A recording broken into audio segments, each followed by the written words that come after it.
And another case that we will be formally filing also today is, ito po yung nung isang araw, pumunta po dito yung ating mga complainants. Specifically ito po si Mr. Ilakim Patidongan. So, after all, nag-conduct ng initial evaluation, nakita namin meron kami jurisdiction in both cases. And we also did pre-charge investigation.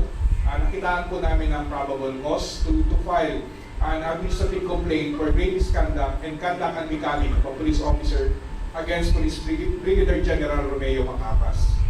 So, ito pong cases na to will be forwarded, will be filed by us today after this briefing sa aming Legal Affairs Service. Sir, after mag-file, ano na po ang susunod na pangyayari po? Ipapatawag ba sila or may bibigay ba kayo ilang araw para pasagutin po itong mga sasampahan na ng formal complaint?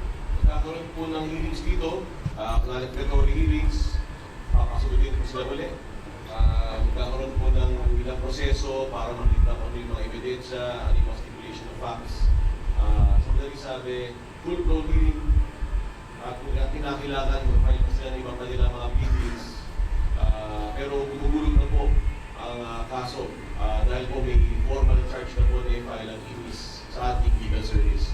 After which po, after po ng mga hearings na ito-conduct, ito rin po i-aakyat sa NAPOLCOM Commission Impact kung saan tayo po ay nakaupo at kung saan doon po natin nakatulan either absuelto po sila o di po kaya papatawad po ng nararapat na parusa. Sir, lagi nating question, tatapusin ng NAPOLCOM at maglalabas ng resolution ng ilang araw. As you can see, mabilis po ang disposisyon ng NAPOLCOM sa ating mga kaso. Ito po ang ating pangako sa taong bayan. Magkakaroon po tayo ng hustisya.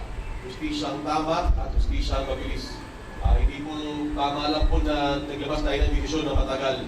Dapat po mabilis po ang hustisya. Ito po ang hinahanap po ng taong bayan. Ito po ang ibigay natin sa taong bayan.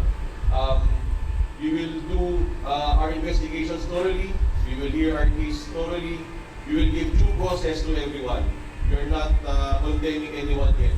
Papakinggan mo natin yung po esensya ng due process sa Pilipinas. We hear before we condemn. And we promise both the respondents and the complainants that their cases will be handled properly. Pinapromise ko natin sa taong bayan na wala po tayong umurungan, wala po tayong hindi po tayo mapa-influensya sa kahit na sino man.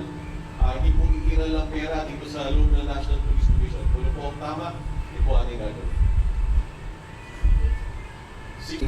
Ulit ko lamang po, ito kay General Macapas. Anong kaso ito?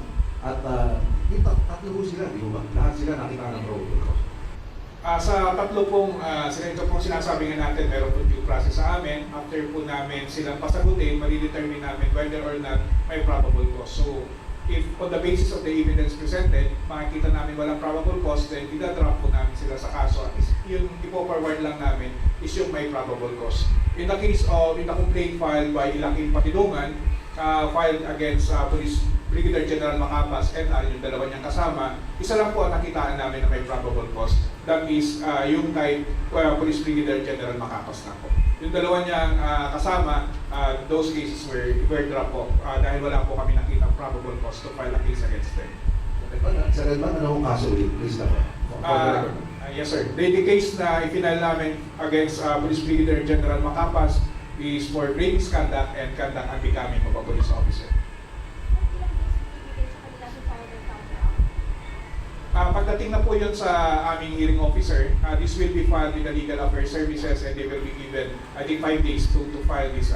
But then, mag-designate po muna ng hearing officer to handle this case. Yung sa amin po kasi sa pre-charge investigation, binigyan din namin sila ng opportunity to answer. So, nag-issue kami sa kanila ng notice to file comment and counter affidavit and all the respondents po, sumagot naman po dito.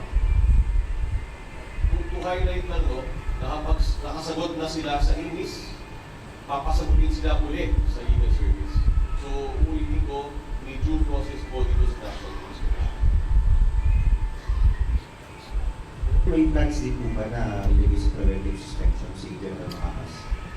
We will see. We have yet to evaluate.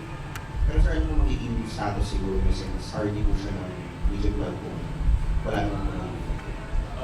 depends on our evaluation.